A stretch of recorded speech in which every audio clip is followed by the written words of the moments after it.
Pilipino, panahon na ng pag-asenso. Kaagapay mo, Entrepenoy Espesyal sa himpilan ng 702 DZAS, FEBC Radyo TV, Agapay ng Sambayanan. Sobrang daming insecurities ko noon. Sa likod ng mga ngiti, sabi ko sa sarili ko, kailangan long hair para mas maganda. Kailangan payat ang katawan para maraming maka-appreciate at magmahal. Maraming talent at achievements para may humanga. Kailangan sa lahat ng bagay perfect.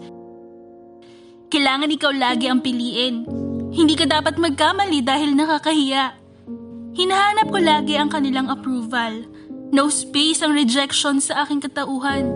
Gusto ko laging tanggapin at mahalin. Pansarili ang iniisip. Di ko gets ang sarili pero parang may kulang. Hinahanap ko yung value kung saan-saan. Pero hindi pala dapat sa mundo kinukuha ang kahalagahan. Dahil merong Diyos na dakila ang habag at pagmamahal. Ibinigay niya ang bugtong na anak na si Jesucristo para bayaran at tubusin ang kasalanan ng sanlibutan. Pinili niya ako na magkaroon ng relasyon kay Jesucristo at makasama sa kaharian niya. Batid ko ito kaya isinuko ang buong buhay sa Kanya. Hindi pala ang achievements at ang approval ng tao ang sagot para maramdaman ang kahulugan ng buhay at pagmamahal. Dahil ang lahat ng iyon ay panandalian lamang. Kay Jesus ang aking identity at kakontentuhan. Siya ang tanging kailangan. Siya ang dahilan kaya nabuhay. Siya ang paglilingkuran ko habang buhay.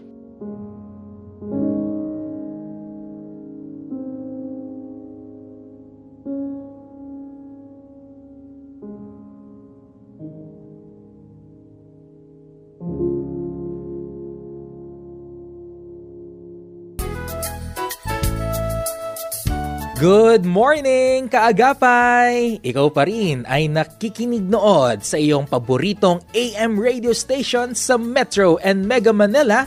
Ito po ang inyong agapay ng Sambayanan, 702 DZAS, FEBC Radyo TV. Kami po ay miyembro ng KBP o ng Kapisanan ng mga Broadcaster ng Pilipinas. And welcome sa programa na kung saan may usapang negosyo at pag-asenso, Entrepenoy Espesyal. At muli, ako pong inyong makakasama, Arwel Mendoza.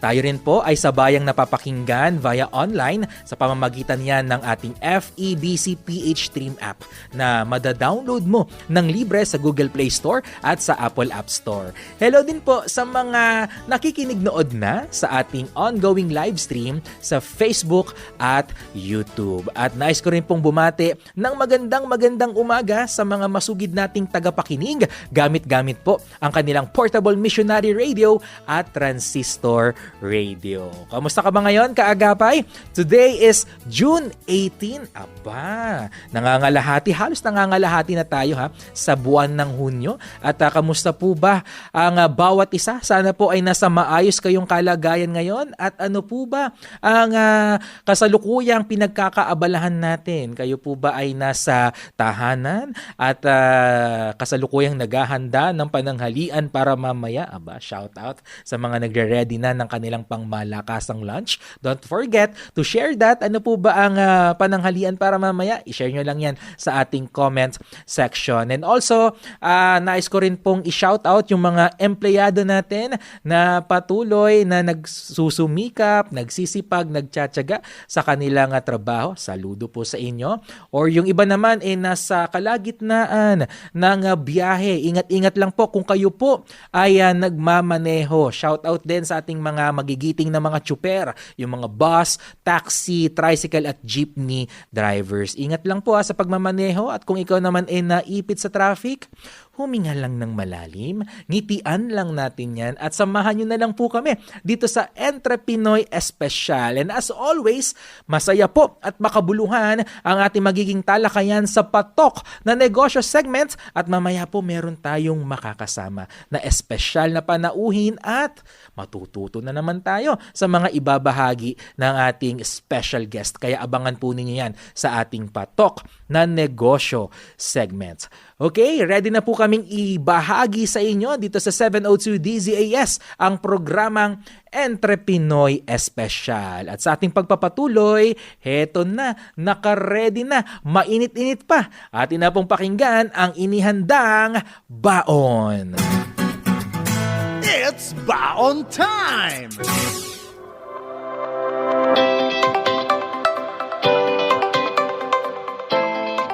Kayang maabot ang lahat ng pangarap kung kikilusan at magsusumikap. Magandang araw kaagapay! Ang nooy janitor sa isang bake shop ay may sariling bakery na ngayon. Siya si Robert Fagaragan. 16 years old nang pumunta sa US Robert. Unang salta niya sa Amerika ay hirap siyang magsalita ng English kahit pa nagtatrabaho sa isang bakery. Doon niya nakilala ang asawa niyang si Kisel na nagtatrabaho rin sa lugar. Fast forward, itinayo nila ang Umaga, isang bakery na naghahain ng Filipino baked goods, dishes at desserts. At ang payo niya sa kapwa niya Pinoy na nais mangibang bansa, work hard and the opportunity will come for you. At syempre, just keep on working. Hard work pays off. At yan ang ating baon. Ako po, si Phil Lagtapon. Kung trabaho ang hanap mo, narito na ang Action Line. Serbisyo publiko, hatid pa rin sa iyo ng Entre Pinoy Espesyal. Maraming salamat sa baon na iyan na talagang inspiring at masasabi talaga nating ang sarap maging Pilipino. We are proud na tayo ay mga Pinoy. Patuloy niyo pong abangan niyang baon segment natin ha sa Entre Pinoy Espesyal dahil ang layon po nito ay makapaghatid ng mga magaganda at inspiring na mga istorya na sumasalamin po sa kagalingan ng ating mga kababayan at itinataas po natin sila dahil karamihan po sa kanila ay nagbibigay ng karangalan sa ating bansa. At ngayon naman po dito sa Action Line segment ay hatid naman namin yung mga mahalagang impormasyon at mga job opportunities. Ikaw ba ay isang negosyante at merong job opening sa iyong business, sa inyong kumpanya that you would like also to share sa ating mga kababayan na naghahanap ng trabaho? Maaari kang makipag-ugnayan sa aming himpilan. Just give us a call sa aming numerong 8654-3322. Again, 8654-3322 or magpadala ng email sa aming email address na info@febc.ph. info@febc.ph.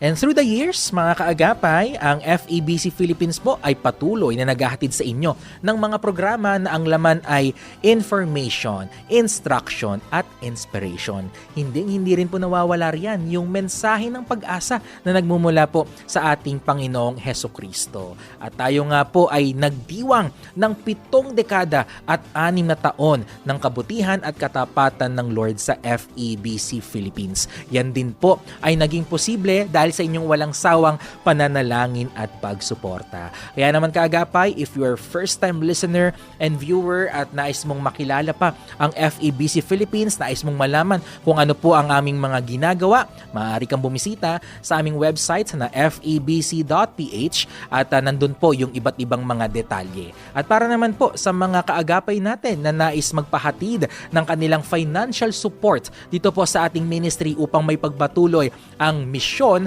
na ibahagi si Kristo sa pamamagitan ng radyo at ilan pang mabubuting paraan, bisitahin again ang aming website na febc.ph at i-click lang po yung donate button para po sa mga detalye. And kaagapay, malayo po, malawak ang mararating nitong inyong pinansyal na suporta para sa FEBC dahil mapapalakas po nito ang iba't ibang radio stations, ang regional stations ng FEBC Philippines at kasama na po riyan ang inyong agapay ng sambayanan 702 DZAS.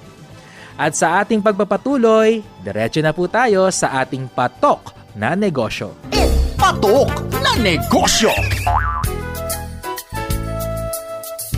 Mga kaagapay, dito po sa Patok na Negosyo segments ay muli po tayong matututo sa iba't ibang aspeto ng pagbe-business. At para po sa ating mga negosyante, sa ating mga entrepinoy at entrepinay, magandang umaga po sa inyo. At sa mga aspiring na mga entrepreneurs, ay tayo po ay sama-samang makinig dahil marami na naman po tayong makukuhang inspirasyon at aral mula po sa ibabahagi ng ating espesyal na panauhin. And speaking of panauhin, ito na po, introduce ko na po sa inyo ang ating makakasama ngayong umaga at sa mga avid listeners and viewers natin, pamilyar na po itong ating special guest for today. Isa po siyang soul winner, evangelist at Rotary past president. At siya po ang nagmamay-ari ng ilang mga negosyo. So hindi lang ito isa, hindi lang ito dalawa, kundi marami po siyang mga businesses. At isa po dyan ang AMS Business Consulting, Life App Software, isa po itong service, computer service sa Silicon Valley, USA. At siya rin po ang nagmamay-ari ng Life Ride Tricycle Hailing System. At bukod po sa pagiging negosyante, isa rin po siyang soul winner, musician, missionary sender, academic scholar, at siya rin po ay nag-hold na. Meron po siyang mga corporate positions katulad ng pagiging chairman of the board, director, CEO, President, General Manager for local and multinational ISO certified companies. So hindi lang talaga siya busy. Kaya lagi tayo nagpapasalamat dahil lagi niya tayong napapaunlakan sa ating imbitasyon na makasama siya sa ating programa. So let us welcome dito sa Entrepinoy Special, nagbabalik si Mr. Alvin Santiago. Magandang umaga, Sir Alvin. Iyon, magandang umaga, Kuya. At napakarami talaga nating nanonood dito, no? Alam niyo, yung iba nagbe-message pa sa akin. So talagang napaka-blessed nitong program natin at napakaraming natutulungan. Yan. At dahil dyan, shoutout na rin kay Kuya Lem. Hello, Kuya Lem. Muntik ko nang masabi. Hello, Kuya Lem. Well, Oo. kasi ikaw ang topic namin kanina ni Wow. Kuya Arwel bago magsimula. Oo, and we miss Yeah, you, we Kuya miss Lem. you. Oo, Yes. sana- Sabay pa tayo. Oo, one of these days, di ba, Sir Alvin, Tama. mag-coffee bonding naman tayo kasama si Kuya Lem. Yes. So again, hello po Oo Kuya nga. Lem, and regards din po sa inyong wife na si Ate Maros. And Sir Alvin, kamusta na po? Ay, ito po, okay na okay. At sabi mo nga, busy. Aha.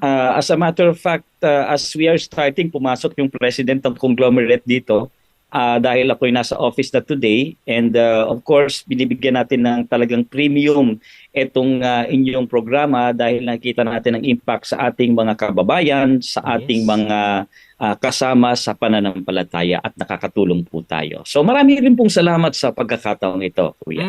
At bago po tayo magsimula dito po sa ating makabuluhan na talakayan, baka meron po kayong mga nais i-shout out or i-greet ngayong umaga. Ayan, ako, yung aking mga kasama sa Republican Nights, mabuhay kayong lahat, no? Parami sila ng parami. At may group chat na rin kami nung nakaraang listeners natin na nag-inquire tungkol doon sa ating negosyong walang puhunan, no? So, good morning na rin sa inyo sa grupo na yan. At parami ang ating mga grupong natutulungan dito sa pagdinegosyo. Nagagabayan kasi. Ang totoo, Kuya, kapag ginagawa ko po ito, binabayaran ako ng consultancy fee at hindi po kamurahan yon. Medyo may kamahalan yun. Pero dito sa inyong programa, sa inyong mga listeners, ay binibigay po natin ng libre pero hindi po ibig sabihin walang value. Okay, so good morning po sa inyong lahat. Kaya lagi po kami nagpapasalamat sa inyo dahil lagi po kayong katuwang, kaagapay ng 702 DZAS sa paghahatid po ng mga mahalagang impormasyon at inspirasyon sa ating mga negosyante at ganun din sa mga aspiring entrepinoy at entrepinay. And we are blessed na kayo po ay lagi naming nakakasama dito sa ating ministry. At ito pong ating pag-uusapan as always ay laging may kinalaman sa ating pagnenegosyo. And katulad po ng nabanggit nyo kanina, Sir Alvin, ang napag-usapan natin last time patungkol sa negosyo na walang puhunan, which is possible pala. At maaari nyo pong balikan niyon mga kaagapay dito sa ating Entrepinoy Special Program. And somehow, Sir Alvin, ay may kinalaman po itong topic natin from our previous topic. At talagang ito ay pagtutuunan natin ng pansin dahil ito po ay merong kinalaman sa term or sa word na revenue. Yes. Paano ba palalakihin ang inyong income? Yan. Yan. At ang sarap pakinggan, paano palalakihin ang kita? Paano palalaguin ang negosyo? Paano patataasin ang sales ng inyong negosyo? Kaya si Sir Alvin, meron pong ibabahagi sa atin na hindi lang isa, hindi lang dalawa, kundi 4 na mga methods, 'di ba, Sir Alvin, patungkol sa pagtaas. Paano ba natin mapapataas ang ating revenue? Yes.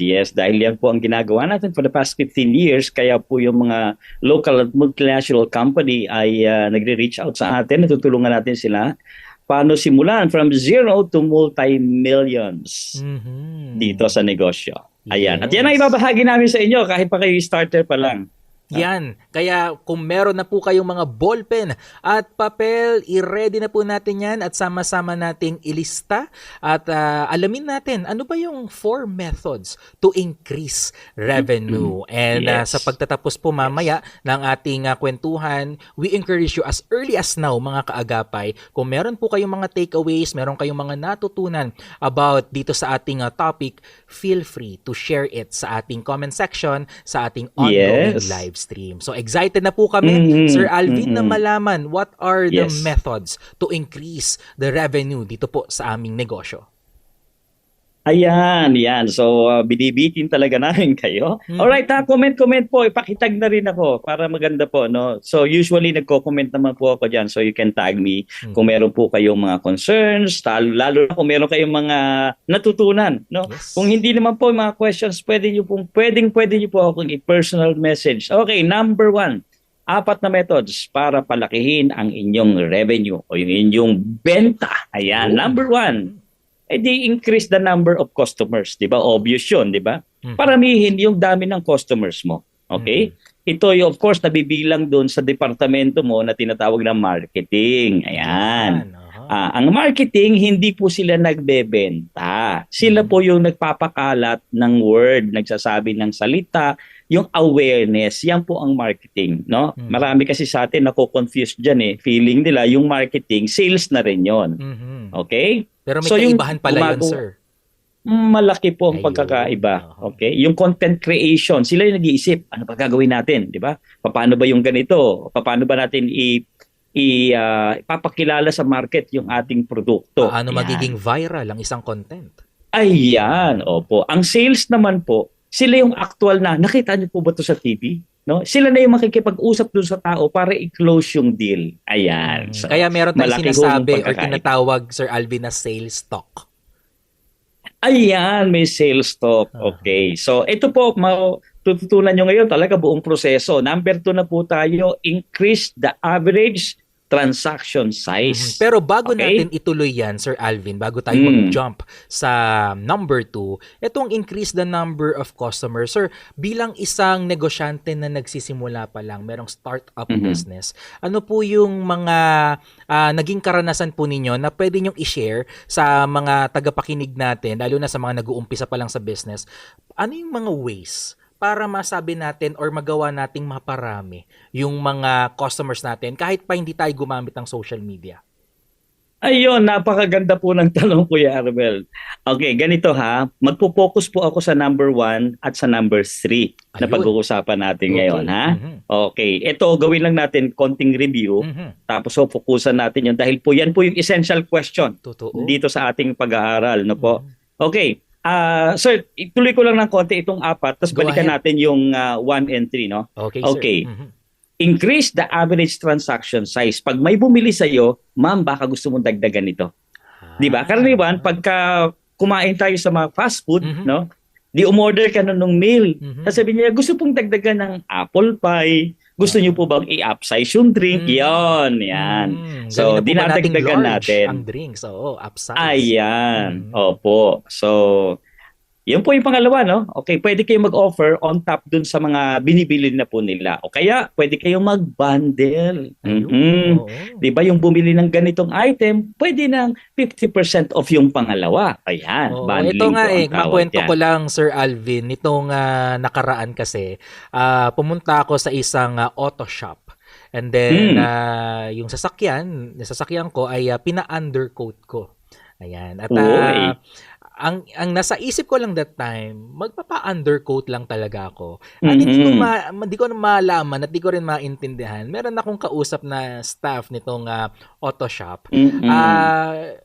Okay naman yung naging service, pero sinabihan niya ako, "Sir, nagpa-undercoat ka." Eh, di ba ang undercoat, pintura yan eh. So, mangangamoy yan sa kotse mo. Ang sinabi niya sa akin, "Sir, baka gusto niyo na rin pong mag-back to zero para ma-eliminate, mabawasan yung amoy sa loob ng sasakyan." Hanggang sa kinagat ko na yung offer, hanggang sa bukod sa pag-undercoat, bukod sa pagpa-back to zero, nagpa-buffing na rin ako at nagpa-car wash na. Siyempre, no? So, ganun mag-upsize, no? Yung average transaction dumadami isang customer, di ba? Imbis na kumuha ka ng 4, biro mo, na-increase mo. So, napakagandang example niyan, sir, ha? Nabudol ka. Yeah, kung wala na akong maisip na term kundi budol talaga. Ayan, oo. Yan po yung bagong term lang ngayon, ano? Hindi po yun yung derogatory term dati na talagang scammy, di ba? Ito po ay nakukonvince ka na parang hindi ka na makahindi dahil tama naman very logical na bumili ka na, no? Yan po, no? So, minsan binabundle pa nila yan. Sir, alam mo, ikaw nagpa-undercoat na, guess what? Yung ganitong serbisyo makukuha mo na at a 20% off. Ayun. Di ba? Oh, but wait, here's more. Pag ginawa mo yan, ayan. So, yan po yung mga marketing strategy at saka sales strategy natin. Oo, no? ang galing nga nila doon kasi maski ako personally, nalagang nahook ako eh. Oh, So, yes. yun ang okay. halimbawa ng increase the average transaction size. And ano naman yung pangatlo ito? Mamaya popondohan natin ito, Sir Alvin. Ayan na. Yes, increase the frequency of transaction per customer, no? Okay. So, nagawa mo 'yon, pero after 1 week siguro, no, baka babalik siya. Kaya ginagawa ng mga akala ko sir yung pinuntahan mong shop, kakaiba ngayon karaniwan coffee shop eh. Di ba? So, sa mga coffee shop, merong dati tinatatakan, di ba? Yes. Kahit sa car wash sir, meron tatatakan. Oh, para balikan ng balik sa kanila. Kasi marami namang car wash, marami namang ibang shop syempre. Yeah. Pero kung meron kang loyalty points, ayan, babalik sila kasi meron ka nakukuhang free. 'Di ba? At syempre lahat ng tao gusto ng libre. Totoo yan. Kahit kanino mo sabihin yan, libre ka mapapapayag mo talaga yung kaibigang gusto mong makasama. Ayan, okay. Daanan ko lang yung number 4, kuya, tapos babalikan na po natin yung 1 and 3, ha? Of course, yung isang logical, kung paano logical way or method para pataasin ng ating income, hindi syempre, taasan mo yung presyo, no? Pero syempre, ang tataas ang pagbibenta, kilay ng mga customers niyan. merong yes dyan at saka no, no? Kasi yan ay laging depende sa kondisyon ng market. Kung nagbabagsakan ng presyo, hahabol ka. Kung naman presyo ay pantay-pantay, ayun, papantay ka. Kung naman nakakita ka ng competitive edge dun sa iyong produkto o unfair advantage, ayun, pwede mong dagdagan ng konti yun. Kasi yung pagtataas ng presyo ay nagbibigay din po ng premium. Na mahalagang salita yan, premium dun sa iyong negosyo. Kaya kung bakit naman dati, umiinom lang naman ng mga Pinoy ang 3-in-1. Tama, di ba? O bakit nauso yung mga coffee shop na ang bayad mo ngayon dating 5 piso, ngayon 150 na. Pero in-embrace ng maraming tao. Oh yes, yun ang average ngayon, 210, di ba? So, kasi di ba, Sir Alvin, if I may add, pag coffee shop kasi, bukod sa kape, ang binabayaran mo din yun yung convenience at yung lugar ng mismong coffee shop. Yung pagiging cozy at relaxing na ambience. Ayun, yung ambience. Kaya nga sabi nung isang former president, di ba, sinong umorder ng ambience? Magkakape nga lang tayo rito. Di ba? Napapamahal. Dahil dun sa coziness ng place. Ano? Tsaka syempre, medyo pag nandun ka, alam mo na nadadagdagan ng yung self-confidence, lalo na sa mga business meetings. Ayan. And make it reasonable kung magre-raise man or magtataas ng presyo, Sir Yes. Alvin. Tama po yun. Tama. So kaya kailangan meron kang advantage over the others kung bakit mas mataas yung presyo mo. Okay? At alam nyo, pagka mas mataas ang presyo ng produkto, ang tiwala din ng tao tumataas din. Kasi yung cheap na bagay, alam nila, cheap lang din ang materials nun. So pagka mas gumaganda, minsan nga po, no, doon sa mga pupunta ka sa magagandang hotel, no, yung kape po, mas masarap pa yung mura eh. Pero dahil pumunta ka sa lugar nila, di ba? So feeling mo masarap, hindi naman, di ba? So, yun po, no? So yun po yung mga bagay na po pwede natin kasi depende po lagi yan sa positioning ng inyong marketing and sales. Okay, so ito po, i-dive natin yung details ng number 1. Ito po yung main concern, yung marketing. No? Paano ba i-increase yung number of customers? Ayan. Okay? Yan. And number 2, related kasi ito, yung loyalty points o yung reward points.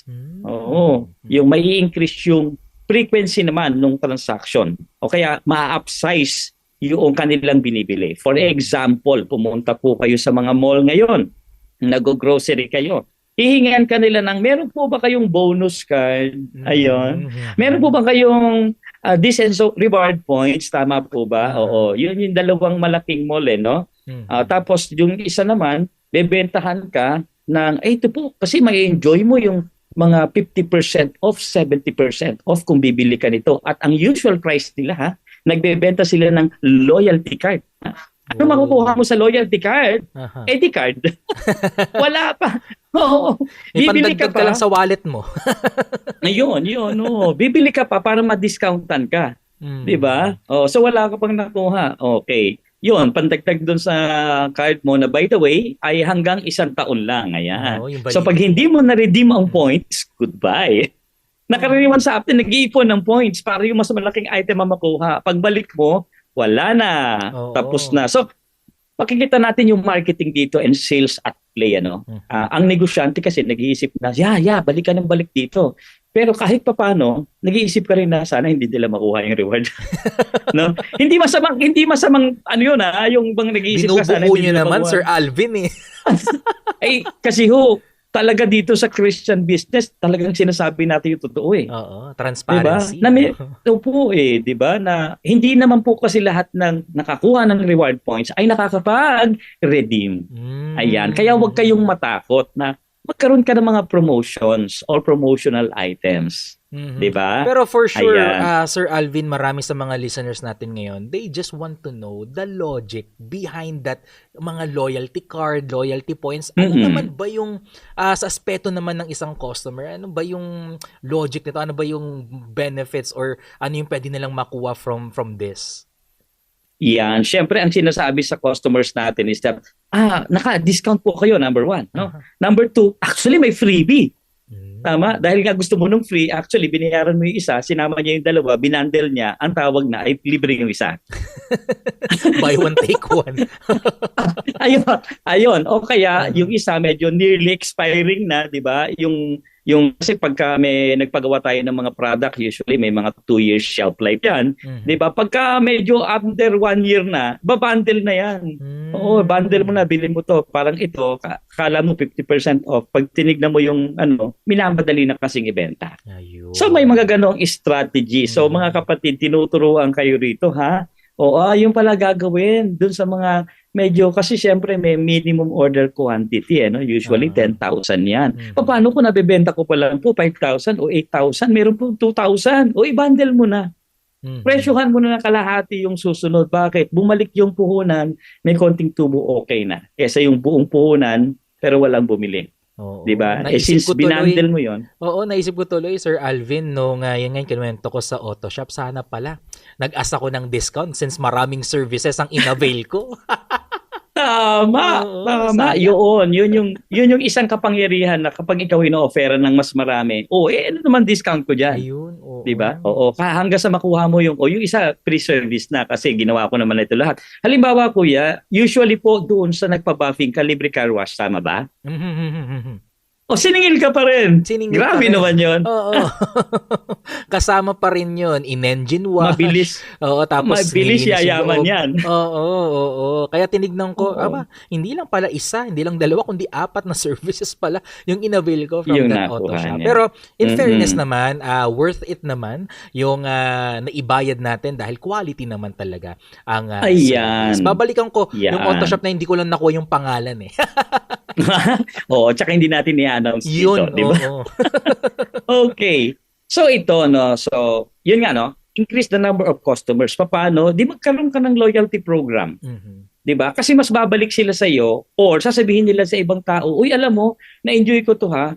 Alam mo, very simple ito nangyari doon sa isang kilalang SN. Oh, hindi ko na sabihin yung sunod, di ba? Mhm. XNY yata. Yeah. Yung store. Yeah. Oh, nakakuha sila ng libreng item because of the points. Di, syempre ngayon yung libreng item, abay, pinabalita yung, uy, alam mo, ganito nangyari sa akin, yung magandang experience niya. So, nakadagdag ng customer yon. Mhm. Di ba? mga At saka perks, ako, yes, tsaka yung yung nakukuha nating planner. Di ba? Inaaya ko pa yung mga friends ko, tara, mag-coffee tayo dito. Mahal ng coffee, magkano lang yung planner. Pero dahil gusto mong kunin yung planner, di ba? Willing ka magbayad ng maraming kape. Mhm. Di ba? At So, papasok na naman ng Burmans, marami na naman ng excited Ayan dyan. na naman. Oo. So, naisip ng kape yun. Uy, ano pang product ang meron ka? Pag-isipan mo rin na yung, meron kang item na ikaw lang ang nagbibigay, hindi nabebenta sa market, exclusive lang, sa'yo makukuha yung perks na yon. Okay? Ayan, pagka may loyalty points ka, ganun pala, no? Pwede palang, hindi lang maraming beses silang bivisit sa'yo kung hindi mag-aaya pa sila ng iba para lang makuha yung item na ibinibigay mo which is very exclusive. Okay? Mhm. So, Napansin syempre, ko, Sir Alvin, dito sa binabahagi nyo, litaw pa rin nangingibabaw pa rin and still effective yung tinatawag natin na word of mouth. oh yes. Yes, dahil yan ang pinakamagandang marketing. Lalo na sa social media world ngayon. Dati kasi, syempre, hindi naman talaga nag-shampoo ng yung kilalang shampoo ba, no? Tapos ang kintab-kintab ng buhok, di ba? Hindi naman talaga siya nagsha-shampoo noon. Tapos hindi naman talaga ganun kakintab. Napakaraming ilaw lang, di ba? So, binarketing ka lang, di ba? Ayun kasi sa social media, ang sasabihin ng tao, meron siyang ilalabas na produkto, tapos sasabihin niya, ito ang ganda na experience ko. Alam mo, ito, no, may nagbigay sa akin itong alcohol, no? By the way, yung mga COVID, lumalabas na naman, di ba? So, may alcohol na naman ako. Nakita nila sa akin to, may alcohol akong ganito. Alam mo, tinatanong, uy, saan mo nabili yan? Kasi maganda yan, ganyan, nagaganon siya, ayun, di ba? Oo, tapos, nadadala siya, gaganyan lang, di ba? Napaka-convenient, oo. So, ako pa lang, sa ginagawa ko ngayon, nagte-testify na ako Word of mouth na ito. Ikaw po-post mo ngayon sa social media, di ba? So, may magiging interesado, eto na, di syempre na, click na yan, no? Yellow basket. Pakiclick na lang po ang yellow basket, lalo na sa mga nag-live stream sa mga social media platforms. Yes. So ito nga po yung application itong pinag-uusapan natin. I-apply natin, no? Doon sa real world scenario. No, turuan natin sila na may product ka, ilagay mo sa social media, no po. So, ang example na mabibigay ko sa inyo dahil syempre konti na lang ang ating oras ay kami po mismo, hindi po kami nagkikwento lang. Theory lang ito, practice po ito, no? Ginagawa po namin ito, something that you can also do, no? 50 years na po kami nagpa-manufacture ng mga supplements at saka mga gamot na dinideliver po as well-known brands dun sa mga kilalang chain ng drugstore. Okay? So, yun po, hindi lang po yung pinakamalaki hanggang sa pinakamaliit po drugstore, pati po dun sa mga kumpanyang nagbebenta ng direct selling. Ganyan po yung aming company, no? So, kami po mismo ay meron po kaming loyalty program. Okay? Hindi po ito. Nasa gamit lang po example, no? So, doon po sa product namin, pagka yun ay naibenta nyo, meron po kayong 148 pesos sa bawat isa. 148 di ba? pesos.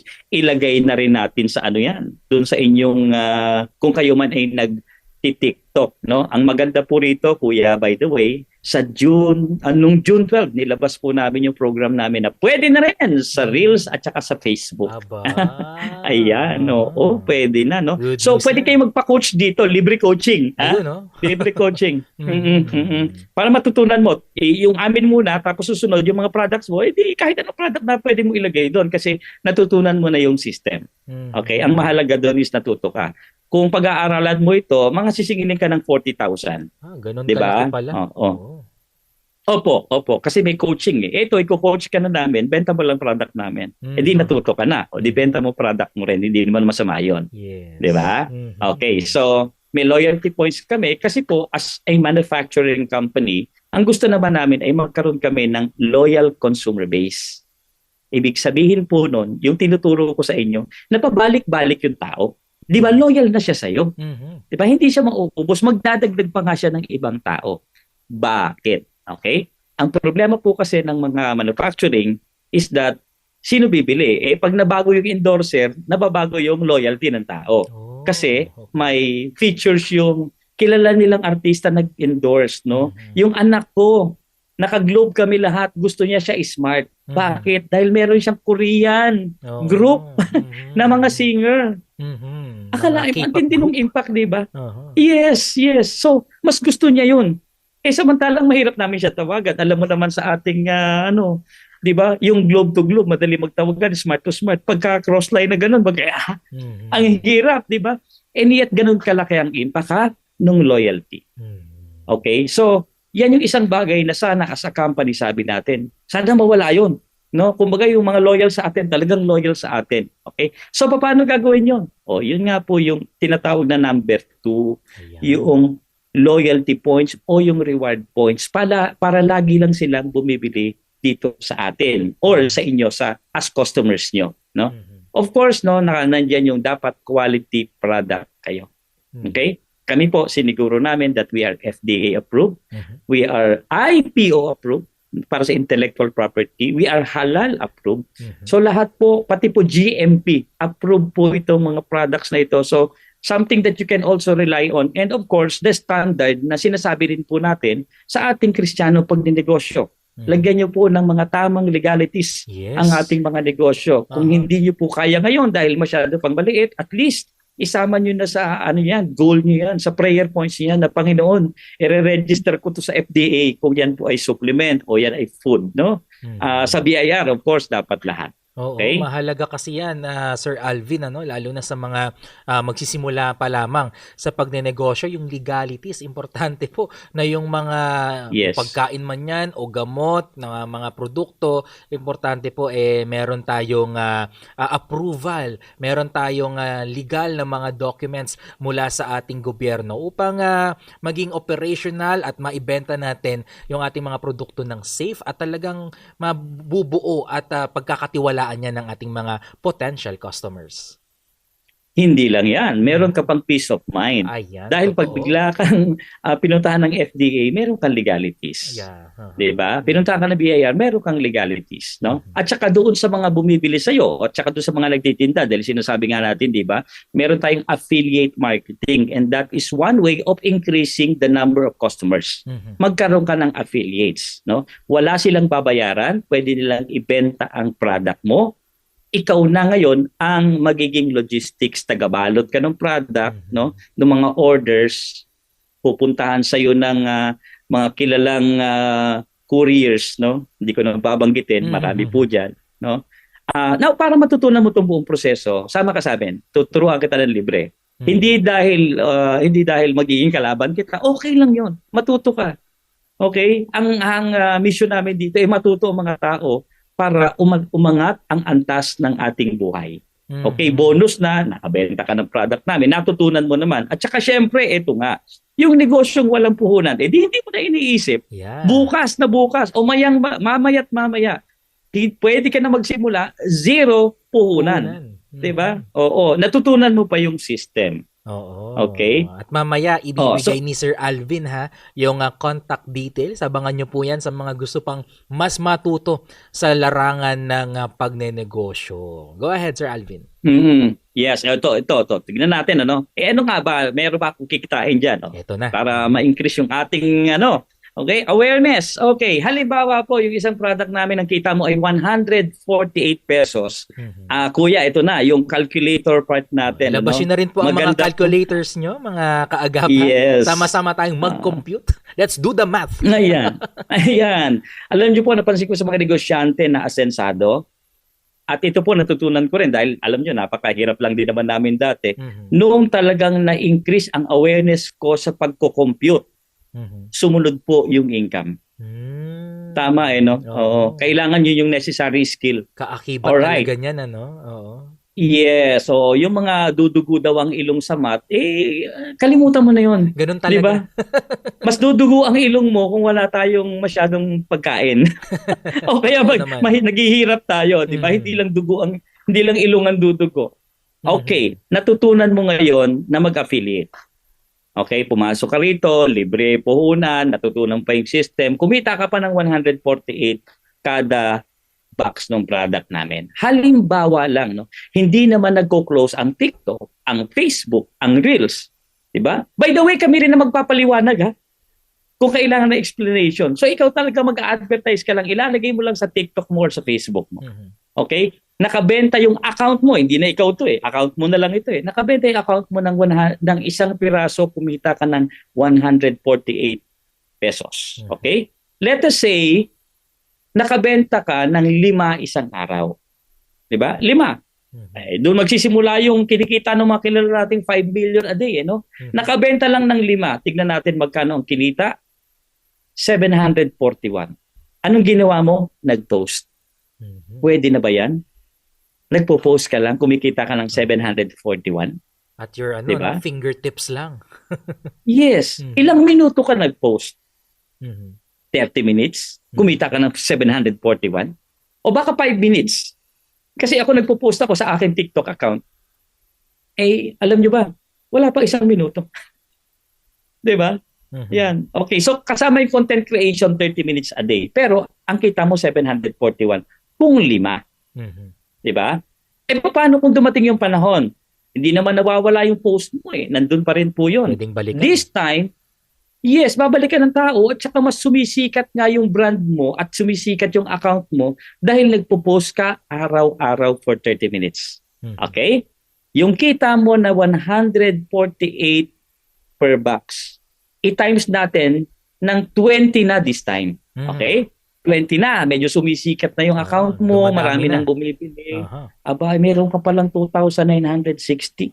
30 minutes posting a day kasi kami magbabalo. Yun, Sir Alvin? Yes. 30 minutes, nakapila ka sa MRT, nakasakay ka sa UB Express, yung mga social, nagpapa-car wash.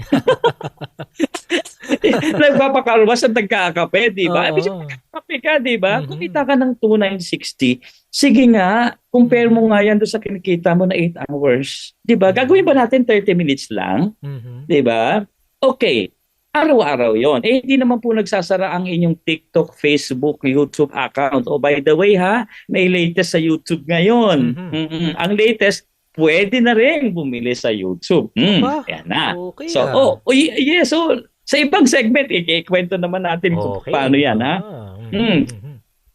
30 days in a month.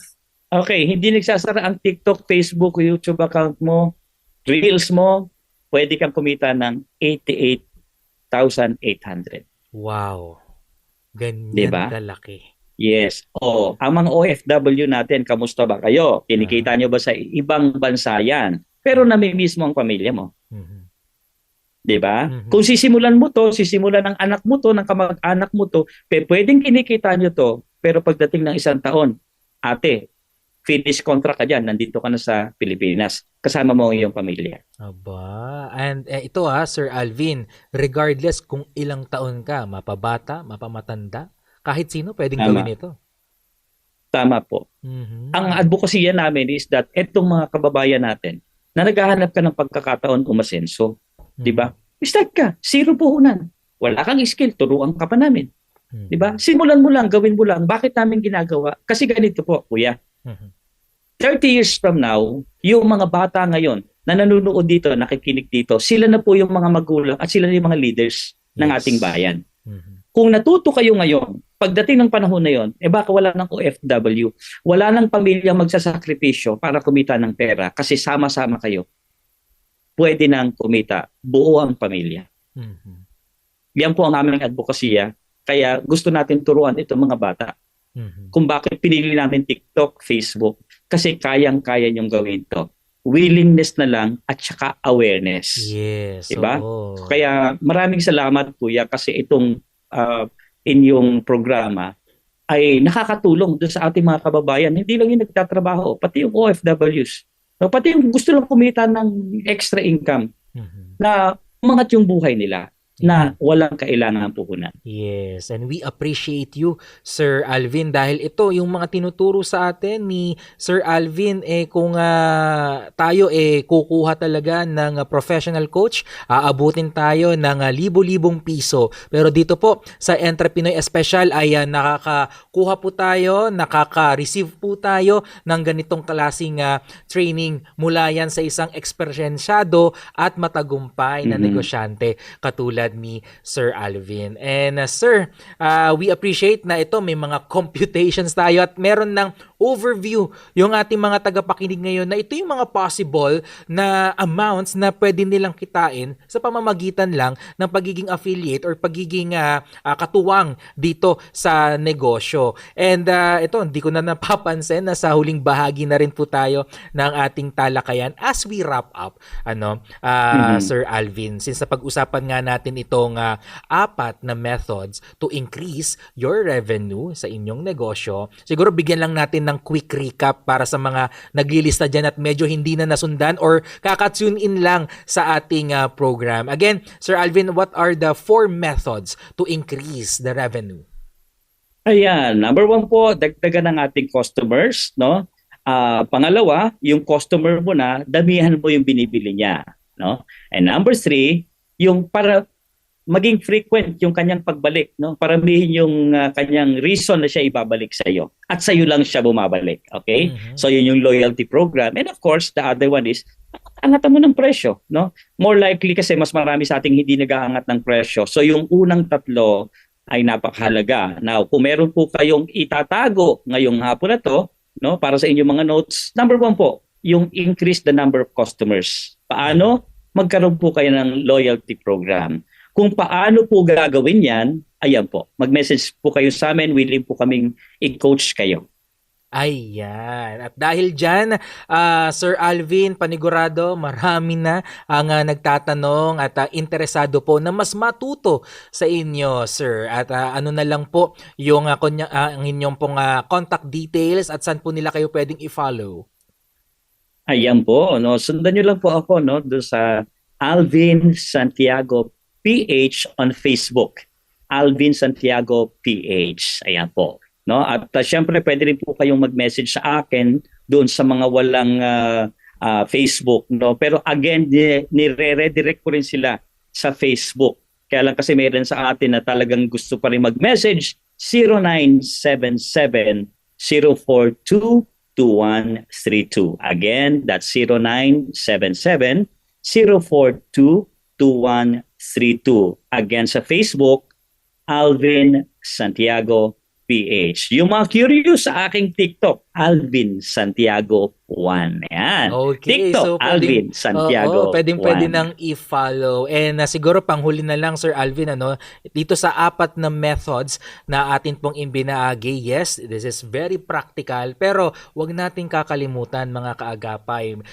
Pwede tayong matuon dito, pwede tayong mag-focus dito, pero meron tayong dapat hindi makalimutan. At yun, syempre, yung ating perfect business partner, walang iba kundi ang Panginoon. Dahil siya ang nagbibigay sa atin ng ability, siya po ang nagpo-provide sa atin at siya po ang tumutulong sa atin upang maging posible at mapalago pa natin ang ating mga negosyo. Di ba, Sir Alvin? Tama po yan, kuya. Ang totoo po niyan, ito pong mga binabahagi ko sa inyo ay bunga ito ng wisdom na binibigay ni Lord, no? At pati po yung mga taong dumarating dito sa akin, no, sa opisina ko po, I am amazed. Simula nang si Lord ang sentro ng aming negosyo at ng aking pag-uusap, totoo po na siya ang magdadala sa iyo. Si Lord na ang nagko-convince sa tao. Okay? So, ito po hindi aksidente na ikaw ang nakikinig dito. Malamang pinanalangin mo, malamang desire ng puso mo. So, ibinigay sa iyo ni Lord ang pagkakataong ito. Amen at amen. And with that, Sir Alvin, once again, we thank you at talagang na-appreciate po namin ang inyong effort sa pagbabahagi ng mga kaalaman sa ating mga kaagapay, sa ating mga aspiring entrepreneur at entrepreneur. Mag-iingat po kayo. God bless you and let's have coffee soonest, Sir Alvin. Sige. Magandang umaga Game na yan. po. Salamat po, Good Sir morning Alvin. po sa inyong lahat. Thank you. God bless. Mga kaagapay, atin pong nakapanayam para sa ating Patok na Negosyo segment, walang iba kundi si Mr. Alvin Santiago. At sa ating pagpapatuloy, diretso na po tayo sa ating Negosyonaryo. Negosyonaryo. Kaalamang may kinalaman sa negosyo at pag-asenso. Negosyonaryo. Narito na ang Negosyonaryo. Dito po sa ating segments ay tuloy-tuloy tayo sa pagbabahagi ng mga kaalaman patungkol sa mga terminong may kinalaman sa ating pagnenegosyo. At ang ating negosyonaryo for today ay pay per click. Again, pay per click. Ano bang ibig sabihin ng pay per click? Ito po ay kadalasan din na tinatawag na cost per click. Ito pa isang uri ng digital advertising na kung saan yung mga advertisers po ay binabayaran ang online advertising space sa tuwing mayroong magkiklik ng kanilang produkto o serbisyo. Kung kayo po ay mahilig mag-internet or mag-browse sa mga social media sites, makikita nyo po may mga nagpa-pop up dyan or may mga nakikita kayo ng mga products na kapag kinlik mo, mareredirect ka mismo sa kanilang page, pwedeng sa Facebook or pwede rin sa YouTube or mismong sa website nila. At again, yan po ang ating negosyonaryo for today na pay per click. Mahalaga po mga kaagapay na natututunan natin at nauunawa natin ang iba't ibang business terms dahil makatutulong po yan upang mas maging maalam tayo sa larangan ng pagnenegosyo. Nako, sadyang napakabilis po ng ating oras at narito na po tayo sa huling bahagi ng ating palatuntunan. Again, kaagapay, maraming salamat sa inyo pong pagsama sa amin at maraming salamat po sa mga naging katuwang natin sa broadcast, ang ating mga kasamahan natin dyan sa Bukawi Transmitter sites, ang ating mga production technicians, ang ating mga kasamahan sa RTV, sa pangunguna ng ating RTV supervisor na si Ate Eileen Valdez at ang ating mga production assistants at ganun din ang ating mga broadcast engineers. Susunod na po ang ating balitaan sa Tinig Balita. Magkarinigan po muli tayo bukas, same time, same frequency. Ako po ang inyong nakasama, Arwel Mendoza, para sa Entrepinoy Espesyal sa himpilang 702 DZAS FEBC Radio TV. Pilipino, panahon na ng pag-asenso. Kaagapay mo, Entrepenoy Espesyal sa himpila ng 702 DZAS FEBC Radio TV. Agapay ng Sambayanan.